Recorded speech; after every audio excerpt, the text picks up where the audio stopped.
Good morning to one and all watching my video, and I welcome all the viewers to my YouTube channel, Aban English Aspirants.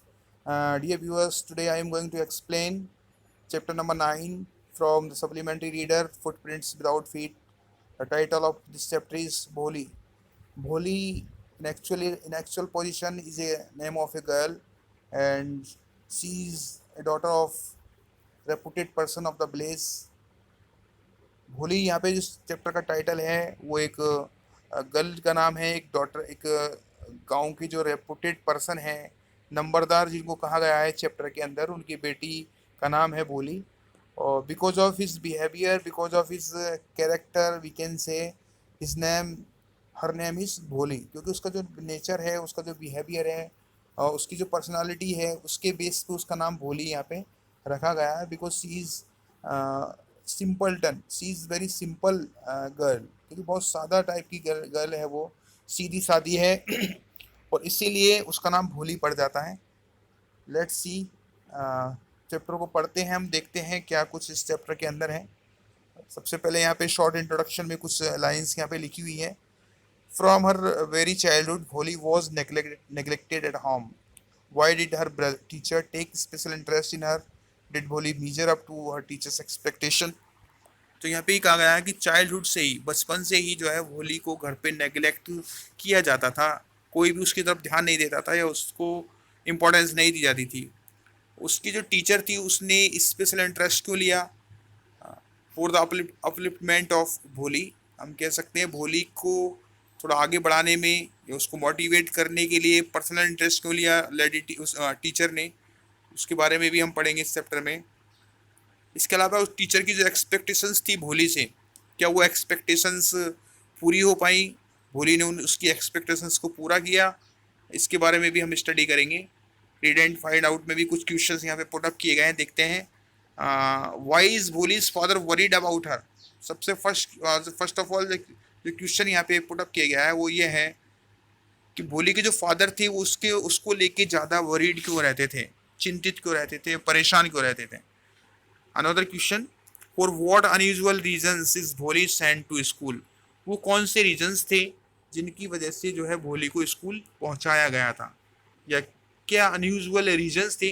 Actually her parents didn't want her to send school, but some situations were there, we can say. Some situations happened in that locality, and we can say in her family, that's why she was sent to school. And we can say because of the pressure of someone, Bholi was sent to school by her parents. तो क्या pressure था उन पे, किसने जो है उनको pressurise किया, या फिर किस वजह से, किन अनयूजुअल रीजंस की वजह से भोली को स्कूल पहुंचाया गया, इसके बारे में भी हम स्टडी करेंगे। Let's start from the very beginning. Her name was Sulekha, but since her childhood everyone had been calling her Bholi the simpleton. नाम जो है उसका, रियलिटी में उसका नाम तो सुलेखा था, उसका जो रियल नेम था वो सुलेखा था, लेकिन बचपन से ही सब उसको जो है भोली कह के बुलाते थे, भोली कह के पुकारते थे। सिंपलटन, भोली का मतलब सिंपलटन, सीधी सादी लड़की, एकदम बिल्कुल सादा, simple. She was the fourth daughter of नंबरदार रामलाल। वो नंबरदार जो है रामलाल, नंबरदार इज ए पोस्ट, ओके, ये कोई पोस्ट का नाम है। विलेज के अंदर जो रेपुटेड लोग होते हैं विलेज के अंदर, ऑल टाइम की बात है, ठीक है। तो इस तरीके से आज के टाइम में हमारे सरपंच हुआ करते हैं, वार्ड मेंबर्स होते हैं, इसी तरीके से कोई ये नंबरदार हैं, हम कह सकते हैं जनप्रतिनिधि है, ठीक है, रिप्रेजेंटेटिव है लोगों का, ठीक है। तो उस जो नंबरदार थे रामलाल, उनकी चौथी बेटी है ये, फोर्थ नंबर की ये डॉटर है। When she was 10 months old, she had fallen off the coat on her head and perhaps it had damaged some part of her brain. जब वो 10 मंथ्स की थी, ओनली 10 मंथ्स, तो क्या होता है, वो कोट से गिर जाती है, कोट पर से गिर जाती है। कोट का मतलब यहाँ पे खटिया जो होती है, पलंग जो होता है, चारपाई, चारपाई पे से गिर जाती है और उसके सर में चोट लग जाती है, ब्रेन उसका डैमेज हो जाता है, ब्रेन का एक पार्ट उसका डैमेज हो जाता है। That was why she remained a backward child and came to be known as Bholi the simpleton, क्योंकि उसका ब्रेन का एक पार्ट डैमेज हो जाता है उस पलंग पे से गिरने की वजह से, चारपाई पे से गिरने की वजह से, और वो बैकवर्ड स्टूडेंट बनी रहती है, बैकवर्ड रहती है, उसका डेवलपमेंट नहीं हो पाता, उसका ब्रेन डेवलप नहीं कर पाता है, ठीक है। और इसीलिए सब उसको जो है भोली भोली कह के पुकारते हैं, क्योंकि उसका ब्रेन डेवलपमेंट नहीं हो पाया था, according to the writer. At the child at birth, the child was very fair and pretty. But when she was 2 years old, she had an attack of smallpox. At the birth, यानी बचपन में the child was very fair and pretty. वो जो बच्चा था, वो बच्ची थी, सुलेखा, और जिसको भोली कहा जाता था, वो बहुत फेयर थी, सुंदर थी।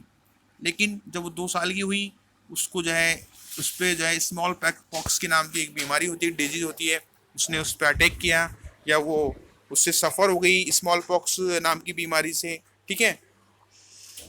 कितनी एज के अंदर? जब उसकी एज 2 इयर्स की थी। ओनली द आईज वर सेप्ड, उसकी जो आंखें थी वही सिर्फ बची रही। But the entire body was permanently disfigured by deep black pock marks. उसकी आंखों पे जरूर उसका इफेक्ट नहीं हुआ, आंखों को छोड़ करके उसकी पूरी बॉडी जो है, पूरी बॉडी पे जो है ब्लैक पॉक मार्क्स हो गए, निशान हो गए, धब्बे हो गए, और पूरी बॉडी जो है उसकी डिसफिगर हो गई परमानेंटली, है ना।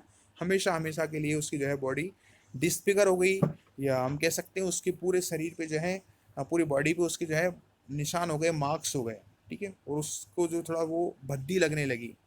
Little Sulekha could not speak till she was 5, and when at last she learn to speak she स्टेमर्ड।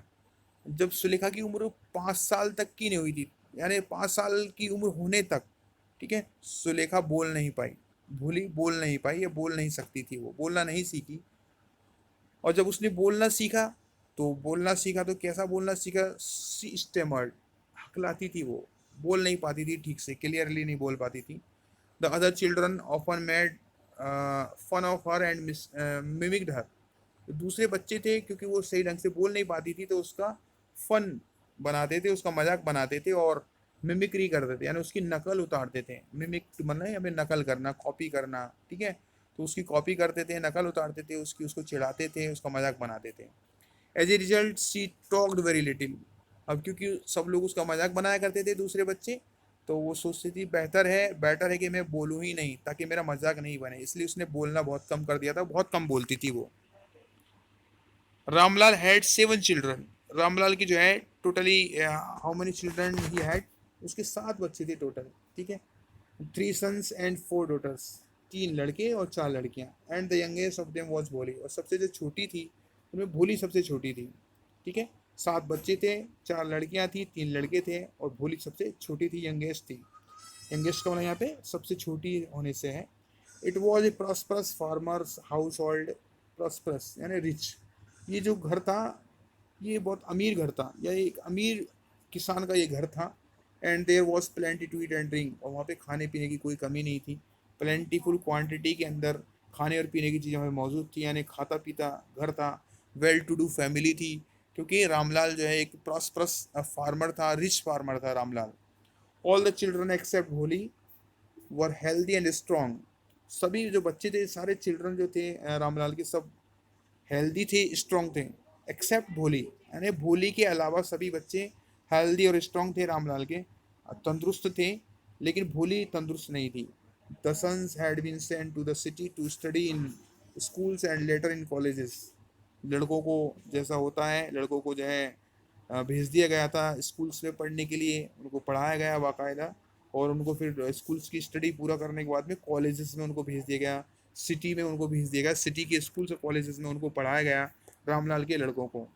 Of the daughters, लेकिन अगर डॉटर्स की बात करें हम, Radha the eldest had already been married. Radha की पहले ही शादी हो चुकी थी, जो कि सबसे बड़ी लड़की थी, रामलाल की सबसे बड़ी बेटी थी। The second daughter Mangala's marriage had also been settled. और जो सेकंड नंबर की जो डॉटर थी मंगला, उसकी भी शादी फिक्स हो चुकी थी, सेटल हो चुकी थी, रिलेशन तय हो चुका था। And when that was done, Ramlal would think of the third. और जब उसकी हो जाएगी तो उसकी तीसरी के बारे में सोचेगा, और वो कौन है? चंपा। थर्ड नंबर की कौन है? Champa. They were good looking healthy girls and it was not difficult to find bride grooms for them. उनकी जो रामलाल की जो सभी लड़कियां थी, all the girls were good looking healthy, है ना, सभी गुड लुकिंग थी, ब्यूटीफुल थी, हेल्दी भी थी। So it was not difficult for him to find a such match. है ना। तो उनके लिए एक अच्छा लड़का ढूंढना ज़्यादा मुश्किल बात नहीं थी, क्योंकि सभी हेल्दी भी थी और गुड लुकिंग थी, ब्यूटीफुल थी, टैलेंटेड थी। इसलिए उनके लिए अच्छा रिश्ता ढूंढना मुश्किल बात नहीं थी, और उनके लिए ब्राइड ग्रूम्स ढूंढना ज़्यादा मुश्किल बात नहीं थी। ठीक है, इजीली कहीं भी उनकी शादी हो सकती थी, मैरिज हो सकती थी। But Ramlal was worried about Bholi, she had neither good looks nor intelligence. लेकिन रामलाल को किसकी चिंता सताई थी? भोली की। क्यों? बिकॉज भोली was neither good nor she was intelligent. ना तो जो है भोली अच्छी दिखने में थी, दिखने में ना तो वो अच्छी थी और ना ही इंटेलिजेंट थी।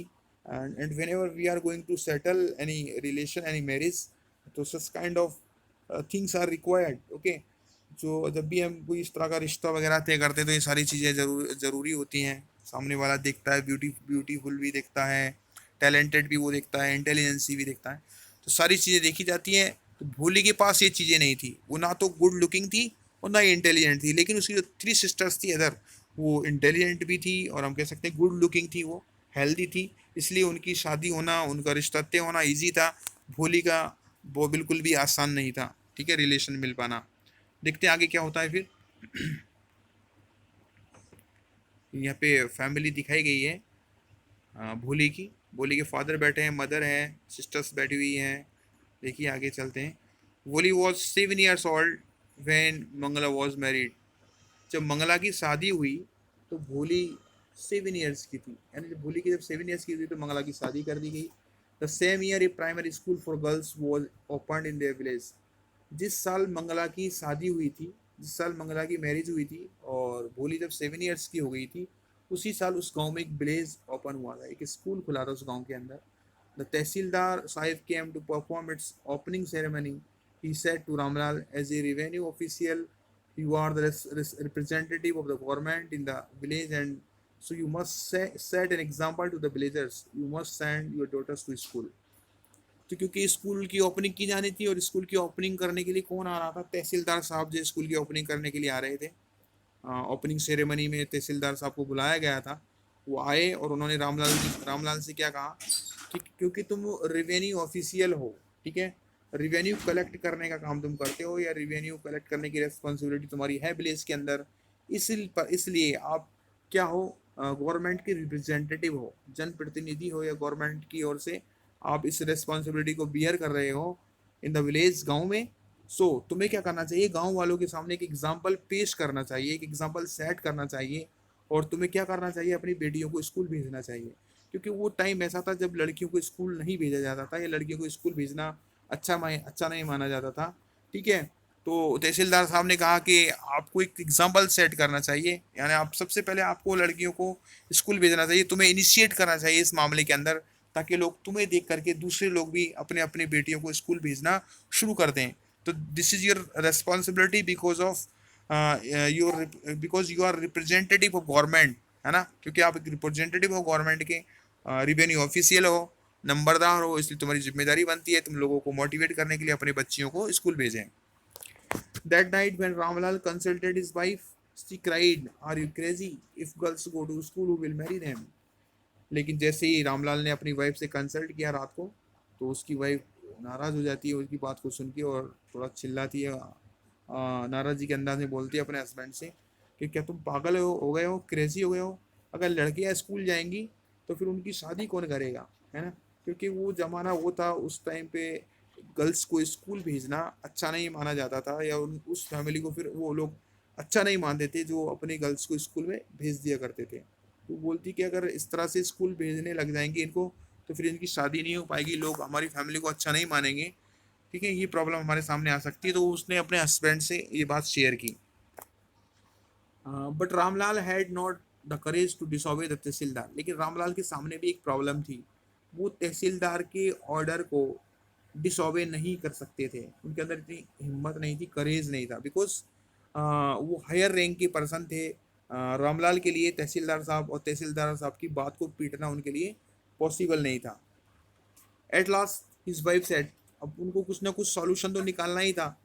तहसीलदार साहब का प्रेशर तो है, लड़कियों को पढ़ने भेजो, ठीक है, और सोसाइटी क्या कहती है? सोसाइटी मानती है कि लड़कियों को अगर स्कूल भेजा जाएगा तो वो अच्छी बात नहीं है। अब कुछ ना कुछ सॉल्यूशन तो यहाँ पे निकालना है। और रामलाल जो है तहसीलदार साहब की बात को भी नहीं पीट सकते। तो देखिए वो क्या डिसीजन लेते हैं फिर। I will tell you what to do. उसकी वाइफ कुछ सोच के बोलती है कि मैं बताती हूँ क्या करेंगे हम। Send Bholi to school as it is there is little chance of her getting married with her ugly face and lack of sense. Let the teachers at school worry about her. क्या कहा उसने? कोई प्रॉब्लम नहीं है, हम भोली को जो है स्कूल भेजेंगे। ठीक है, क्यों भेजेंगे? क्योंकि उसकी शादी तो होगी नहीं, बहुत लिटिल चांस है, बहुत कम चांस है उसकी शादी होने के, because she doesn't look good, है ना, वो गुड अच्छी नहीं दिखती है, and she is not intelligent, intelligent भी नहीं है वो, and she is not healthy. ठीक है, that's why there is very little chance to be get married, है ना, टू हर। उसकी शादी होने के बहुत कम चांस है, इसलिए हम उसको क्या करेंगे, शादी तो वैसे भी नहीं हो रही तो हम उसको कहाँ भेज देंगे, स्कूल भेज देंगे। ठीक है, कि उसका फेस अगली है, सेंस भी नहीं है उसके अंदर, समझदारी भी नहीं है। और क्यों ना टीचर्स को परेशान होने दिया जाए, टीचर्स संभालेंगे अपने आप जब वहाँ पे वो स्कूल चली जाएगी। इस तरह की बातें दोनों के बीच में होती हैं। आगे पढ़ने के लिए फिर कुछ क्वेश्चंस यहाँ पे दिए गए हैं, उनको देखते हैं हम क्या है क्वेश्चंस। डज भोली enjoy her first day at school. क्या जब भोली को स्कूल पहुंचाया जाता है तो जो पहला दिन होता है स्कूल का, क्या भोली उसको एंजॉय करती है? Does she find her teacher different from the people at home. क्या वो जब वहाँ पे जाती है स्कूल में तो क्या टीचर्स को अपने घर वालों से थोड़ा अलग पाती है, यानी उनका व्यवहार घर वालों से थोड़ा अलग मिलता है क्या उसको, या अफेक्शनेटली बिहेव करते हैं क्या टीचर्स? क्योंकि घर पे तो उसके साथ अफेक्शनेटली बिहेव नहीं किया जा रहा था, घर पे तो उसको नेगलेक्ट किया जा रहा था, इग्नोर किया जा रहा था। तो क्या टीचर्स भी ऐसे ही हैं या थोड़ा अलग हटके हैं? देखते हैं चैप्टर में कैसे हैं teachers. The next day Ramlal caught Bholi by the hand and said.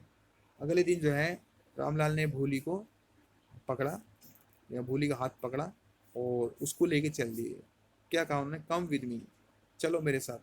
I will take you to school, मैं तुम्हें कहाँ लेके चलता हूँ? स्कूल लेके चलता हूँ। ठीक है। भोली वॉज फ्राइटेंड, भोली बहुत डरी हुई थी, घबराई हुई थी। She did not know what A school was like. भोली घबराई हुई थी और वो नहीं जानती थी कि स्कूल क्या होता है। She remembered how a few days ago their old cow Lakshmi had been turned out of the house and sold. वो ज़्यादा नहीं समझती थी, उसके अंदर इतना सेंस नहीं था। उसको वो बात ज़रूर याद थी कि कुछ दिन पहले उनके घर के अंदर जो उनकी जो गाय थी, काऊ पुरानी, जो बहुत दिनों से थी उनके घर में, जिसको लक्ष्मी नाम उन्होंने रख रखा था, जिसका लक्ष्मी को घर से निकाल दिया गया था, ले जाया गया था इसी तरीके से जिस तरीके से भोली को ले जाया जा रहा था, और उसको ले जाके बेच दिया गया था। इस बात को सोच के वो और ज़्यादा घबरा गई, कहीं मेरे साथ भी ऐसा तो नहीं होगा। सो नो नो नो कहती है वो। She shouted in terror and pulled her hand away from her father's grip. वो चिल्लाती है घबरा करके, डर की वजह से, टेरर की वजह से, है ना, और अपने फादर से अपना हाथ, फादर की ग्रिप से, फादर की पकड़ से अपना हाथ हटा लेती है। What is the matter with you you fool. उसके फादर उस पर चिल्लाते हैं, what is the matter with you, क्या क्या पागल हो गई हो, यू फूल, मूर्ख लड़की हो बिल्कुल। Shouted Ramlal, I am only taking you to school, मैं तुम्हें स्कूल ही तो ले जा रहा हूँ। Then he told his wife, फिर वो अपनी वाइफ से कहने लगते हैं। कौन कहने लगते हैं? रामलाल। क्या कहते हैं? Let her wear some decent clothes today or else what will the teachers and the other school girls think of us when they see her. क्या कहते हैं वो? कि इसको आज थोड़ा अच्छे कपड़े पहनाओ, डिसेंट क्लोथ्स पहनाओ इसको, है ना, क्योंकि अगर मान लो ऐसे जाएगी, ये फटे पुराने कपड़ों में जाएगी, पुराने कपड़ों में जाएगी, तो टीचर्स और जो दूसरी गर्ल्स हैं स्कूल की, वो क्या कहेंगी इसके बारे में, तो इसको देखेंगी तो। ठीक है ना। New clothes had never been made for Bholi. अब भोली के साथ में क्या कहानी थी भोली की? भोली के लिए कभी भी नए कपड़े नहीं बनाए गए थे। न्यू क्लॉथ्स, कभी भी उसके लिए नए कपड़े नहीं बनाए गए थे। The old dresses of her sisters were passed on to her. उसको नए कपड़े नहीं बनाए जाते थे, बल्कि उसकी जो बड़ी सिस्टर्स थी उनके कपड़े जब पुराने हो जाते थे तो भोली को पकड़ा दिए जाते थे पहनने के लिए। No one care to mend or wash her clothes. किसी को नहीं होती थी चिंता, किसी को नहीं परवाह होती थी, कोई भी केयर नहीं करता था कि भोली के कपड़ों को धोया जाए या उनको मैंड किया जाए, उनको उनमें कुछ सुधार किया जाए, उनको ठीक किया जाए, किसी को इस बात की चिंता नहीं थी। But today she was lucky to receive a clean dress which had shrunk after many washings and no longer fitted चंपा।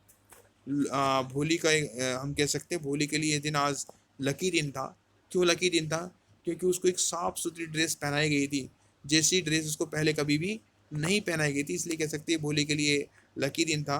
और वो ड्रेस जो उसने पहनी थी, क्योंकि उसको कई बार वॉश किया गया था, मैनी वॉशिंग्स, कई बार उसको वॉश किया गया था। और आपने देखा होगा कि हम जब कपड़ों को कई बार धो लेते हैं, वॉश कर लेते हैं, तो हमारे कपड़े श्रिंक हो जाते हैं, श्रंक कर जाते हैं, यानी सिकुड़ जाते हैं। तो उसको ड्रेस सिकुड़ी हुई थी, श्रंक थी आफ्टर मैनी वॉशिंग्स, है ना। और चंपा की फिट भी नहीं आ रही थी, वो इसलिए किसको पहना दी गई, भोली को पहना दी गई। और इस इतना होने के बाद भी क्या कहा जा रहा है कि भोली के लिए वो दिन लकी दिन था, ठीक है। तो देख सकते हैं आप कितनी बुरी कंडीशन में भोली को रखा जा रहा था, कि पुराने कपड़े पहनने के बाद बावजूद भी ये कहा जा रहा है, क्योंकि वो ओनली बस साफ सुथरी है, और ये कहा जा रहा है कि वो लकी है। इसका मतलब पहले वो ना तो नए कपड़े पहने उसने कभी, ना ही उसको धुले कपड़े पहनाए जाते थे। She was even bathed and oil was rubbed into her dried and matted her.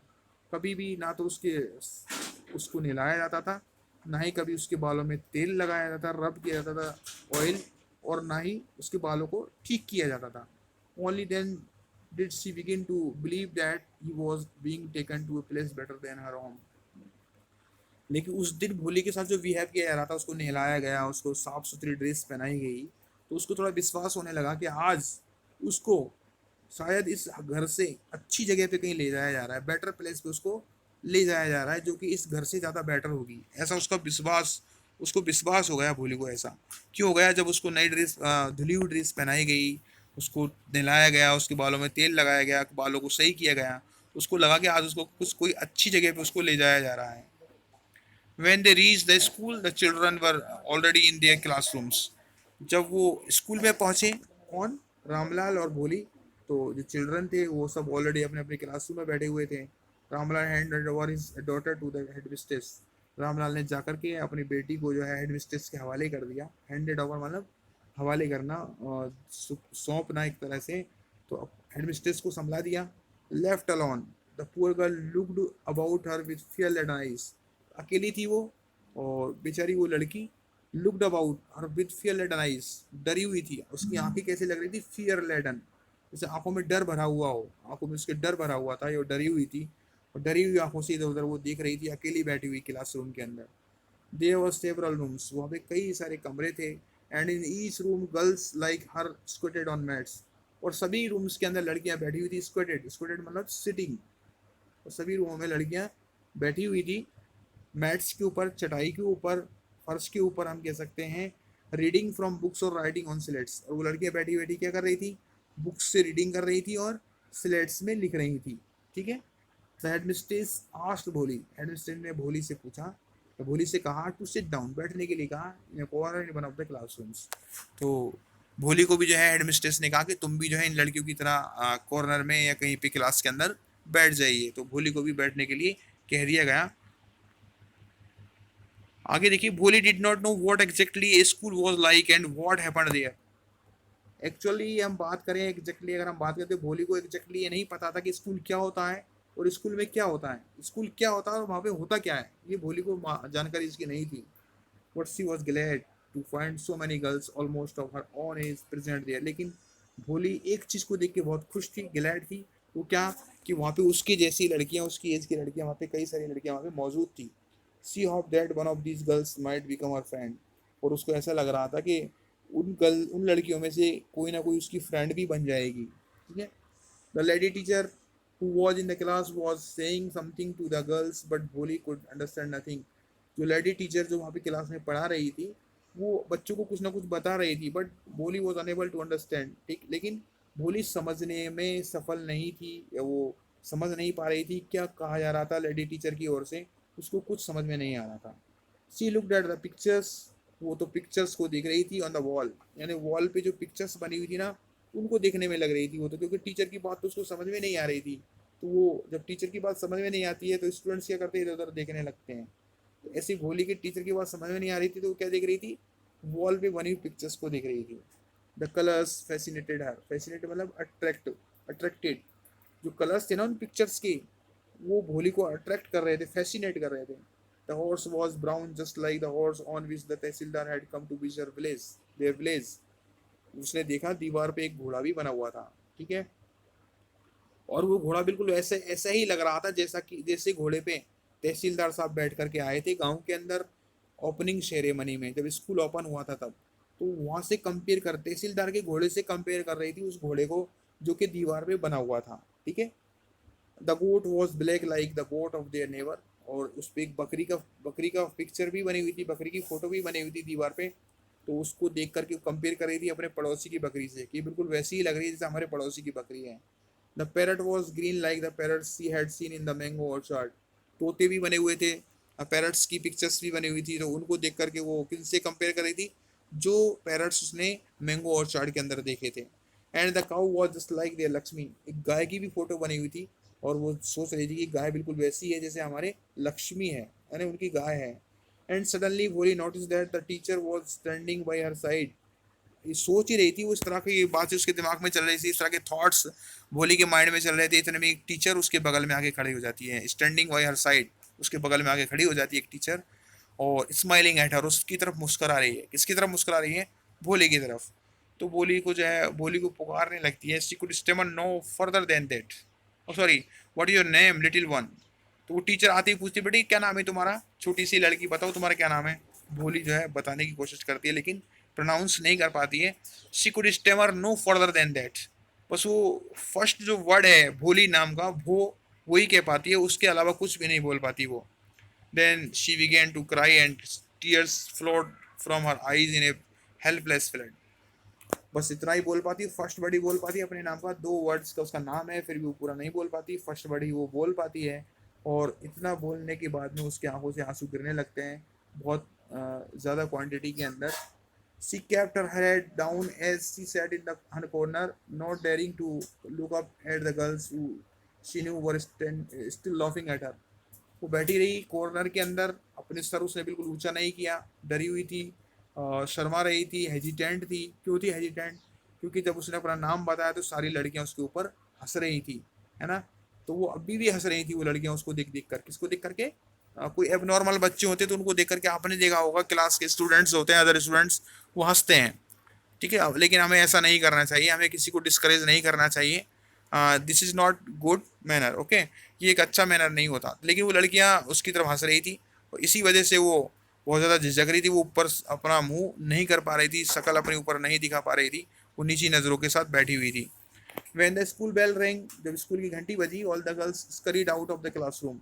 Scurried मतलब came out, scurried मतलब came। जिसी बेल बजी, सारी लड़कियां जो हैं उस क्लास से बाहर आ गई।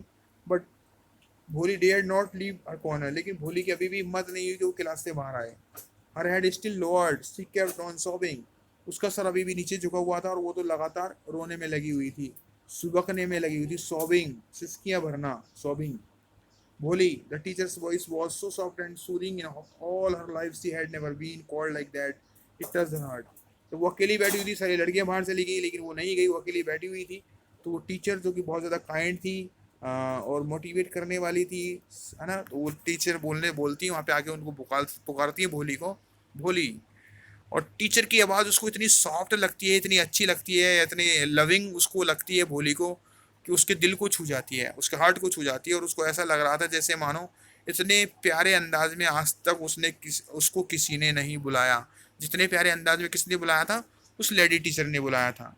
लेडी टीचर आगे क्या बोलती है? Get up, said the teacher, it was A command just, but just a friendly suggestion. भोली गॉट अप। तो टीचर ने आके बोला गेट अप, यानी खड़े हो जाइए। ये हालांकि एक कमांड थी, एक ऑर्डर था, लेकिन बहुत फ्रेंडली अंदाज में, जैसे सजेस्ट किया जा रहा हो, पावरफुली या फोर्सफुली खड़े होने के लिए नहीं कहा गया, बल्कि एक सजेशन की तरह, है ना, कहा गया। बहुत फ्रेंडली मैनर में भोली को कहा गया खड़े होने के लिए। भोली खड़े हो जाती है। Now tell me your name, Bholi से कहा जाता है तुम्हारा नाम बताओ। Sweat broke out of her whole body, बिल्कुल पसीने पसीने हो जाती है भोली, घबरा जाती है, घबराई हुई है वो। Would her stammering tongue again disgrace her, घबराती क्यों है, पसीने पसीने क्यों हो जाती है? क्योंकि वो सोच रही है, टेंशन में है। टेंशन क्या है उसको, कि ऐसा नहीं हो कहीं दोबारा से जो है फिर से उसकी जो टंग है उसकी बेइज्जती करा दे, डिसग्रेस करा दे उसको, है ना, उसकी बेइज्जती करा दे, उसकी इंसल्ट करा दे, ये डर उसको लग रहा है। क्योंकि उसको बोलना पड़ेगा, बोलेगी तो उसकी जबान फिर से स्लिप करेगी और फिर उसकी इंसल्ट हो जाएगी, ऐसा वो सोच रही है। और ये सोच करके वो पसीने पसीने हो जाती है। For the sake of this kind woman, however, she decided to make an effort. She had such a soothing voice, she would not laugh at her. लेकिन उसके बाद ज़्यादा उसको बहुत ज़्यादा लविंग लगती है लेडी टीचर, और उस लेडी टीचर की वजह से, क्योंकि इतनी अच्छी लेडी है, इतने अच्छे अंदाज में मेरे से बात कर रही है, वो ये डिसाइड करती कि नहीं, वो बिल्कुल ज़रूर बोलेगी, वो बोलने की कोशिश करेगी। और ये जो लेडी है, ये जो मैडम है, ये ऐसी नहीं है जो मेरे ऊपर हंसेंगी, ऐसा उसको बिलीव हो जाता है। इतनी अच्छी मैडम है, ये मेरे ऊपर हंसेंगी नहीं बल्कि मेरे को मोटिवेट करेंगी, ऐसा उसको बिलीव हो जाता है। और मैडम को देख करके, लेडी टीचर को देख करके वो बोलने का डिसाइड कर लेती है। फिर वो बोलती है, फिर भी वो बोल नहीं पाती और फर्स्ट बड़ी बोल पाती है और हकलाने लगती है। Well done the teacher encourage her. Teacher उसको इनकरेज करती है, उसकी हिम्मत बढ़ाती है, मोटिवेट करती है। क्या कह करके? वेल डन कह करके, शाबाश बेटा शाबाश। Come on now the full name. बिल्कुल कम ऑन यानी बोलिए, कोशिश कीजिए, अपना पूरा नाम बताइए। और आखिरकार भोली पूरा नाम अटकती तो है, स्टेमर तो करती है, लेकिन पूरा नाम बोल लेती है। At last she was able to say it and felt relieved as if it was a great achievement. Finally वो जो है सक्सीड हो जाती है, सक्सेसफुल हो जाती है अपना पूरा नाम लेने में। और उसको ऐसा लग रहा था जैसे कि उसके लिए बहुत बड़ी अचीवमेंट हासिल हुई हो, बहुत बड़ी उपलब्धि भोली को मिली हुई हो, ऐसा उसको महसूस हो रहा था। Well done the teacher पैटेड her affectionately and said. Teacher ने कहा वेल डन, बहुत बढ़िया बेटा। और उसने अफेक्शनेटली टीचर ने जो है भोली के ऊपर हाथ रखा, पैटेड किया, उसको थपथपाया, शाबाशी दी उसको। किसको? भोली को। Put the fear out of your heart and you will be able to speak like everyone else. और क्या सजेशन दिया कि तुम अपने दिमाग से, अपने मन से डर को निकाल दो, अपने दिल से डर को निकाल दो। बहुत जल्दी तुम दूसरे लोगों की तरह बोलने लग जाओगी। Bholi looked up as if to ask really. Bholi उस मैडम की तरफ, उस लेडी टीचर की तरफ ऐसे देख रही थी जैसे पूछ रही हो, रियली, मतलब वास्तव में, क्या वास्तव में ऐसा होगा? क्या वास्तव में मैं बोलने लग जाऊंगी और बच्चों की तरह? ऐसा महसूस हो रहा था। Yes yes it will be very easy. Madam ने कहा बिल्कुल, ये बहुत आसान होगा तुम्हारे लिए। You just come to school every day. बस तुम्हें एक काम करना है, रोज स्कूल आना है। Will you come? क्या तुम रोज आओगी? भोली नोडेड। भोली ने जो एग्रीमेंट जताया, सहमति दिखाई कि हाँ मैं रोज आऊंगी। नो से इट अलाउड। मैडम ने कहा नहीं, ऐसे नहीं, गर्दन हिला के नहीं। गर्दन हिला के कहा करके हाँ आऊंगी। मैडम ने कहा नहीं, गर्दन हिला के नहीं, बल्कि आप जो है जोर से बोलिए नो, सॉरी जोर से बोलिए यस यस यस, हाँ यस। तो किस तरीके से जो बोल पाती है, यस कह पाती है। And Bholi herself was astonished that she had been able to say it. Bholi को फिर एस्टोनिश होता है, फिर सरप्राइज होता है। पहले तो उसने अपना नाम बोला और अब एक वर्ड और कह पाई, वो यस। यस वर्ड और उसने कह दिया। भोली को बड़ा सरप्राइज हो रहा था कि मैं आखिर कैसे बोल पा रही हूँ। Didn't I tell you? Now take this book. क्या मैंने तुम्हें नहीं बताया था? ये बुक लो, लो ये बुक है ना, ये बुक लो। This book was full of nice pictures and the pictures were in colour, dog, cat, goat, horse, parrot, tiger, and a cow, just like Lakshmi. And with every picture was a word in big black letters. तो जो lady teacher ने उसको जो book दी थी, वो book में कई तरह की कलर्स में जो है पिक्चर्स बनी हुई थी, डॉग की, कैट की, गॉट की, हॉर्स, पैरट, टाइगर, और उनकी जो लक्ष्मी थी गाय, उसकी जैसी काऊ बनी हुई थी। और हर पिक्चर के साथ में बड़े बड़े लेटर्स में कुछ लिखा हुआ भी था, यानी उनके नेम्स लिखे हुए थे। In 1 month you will be able to read this book. क्या कहा मैडम ने कि तुम 1 महीने के अंदर इस बुक को पढ़ना सीख जाओगी। Then I will give you a bigger book. उसके बाद मैं तुम्हें एक बड़ी बुक दूंगी। Then a still bigger one. इसके बाद और भी बड़ी वाली बुक दूंगी। In time you will be more learned than any one else in the village. देखना तुम एक दिन ऐसा आएगा कि तुम गांव के अंदर सबसे ज़्यादा इंटेलिजेंट बन जाओगी, सबसे ज़्यादा पढ़ने लिखने वाली लड़की तुम गांव के अंदर बन जाओगी। Then no one will ever be able to laugh at you. फिर कोई तुम्हारे ऊपर नहीं हंसेगा। People will listen to you with respect and you will be able to speak without the slightest stammer. है ना? लोग तुम्हारी बातों को बड़े रिस्पेक्ट से सुना करेंगे, ठीक है।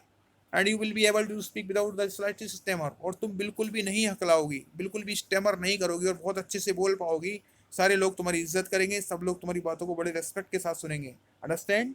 बात समझ में आई? Now go home and come back early tomorrow morning. अब तुम घर चले जाओ और कल जल्दी पढ़ने के लिए तुम स्कूल आ जाना, ठीक है। इतनी बात वो उनके बीच में हो जाती है। Bolly felt as if suddenly all the bells in the Blaze temple were ringing, and uh,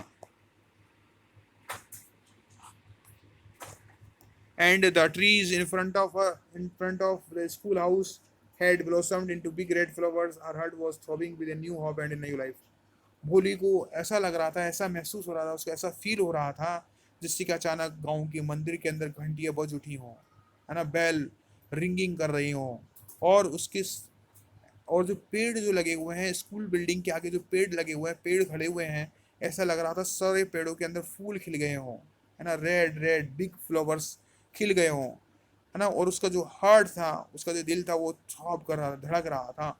एक नई उम्मीद के साथ उसको लग रहा था कि मुझे एक नया जीवन मिला है, मुझे एक नई लाइफ मिली है ना। फिर बहुत सारी उम्मीदें उसके अंदर भर जाती हैं, उसके हार्ट के अंदर। तो ऐसा लग रहा है कि अब मेरा जीवन बहुत अच्छा होने वाला है, मेरी लाइफ बहुत इंटरटेनिंग होने वाली है ना। ऐसा लगता है जैसे मंदिर की पूरी घंटियां बजने लग गई हैं, फूल खिल गए हैं, यानी बहुत ज़्यादा खुश है वो। शी इज़ वेरी हैप्पी, है ना, बहुत ज़्यादा खुश है सारी चीज़ को देख करके उस मैडम से मिलने के बाद में। और बहुत सारी उम्मीदें उसके अंदर भरी हुई हैं। ठीक है, इस चैप्टर का अगला पार्ट पढ़ने के लिए हम नेक्स्ट वीडियो में फिर से मिलेंगे। Thank you and have a nice day.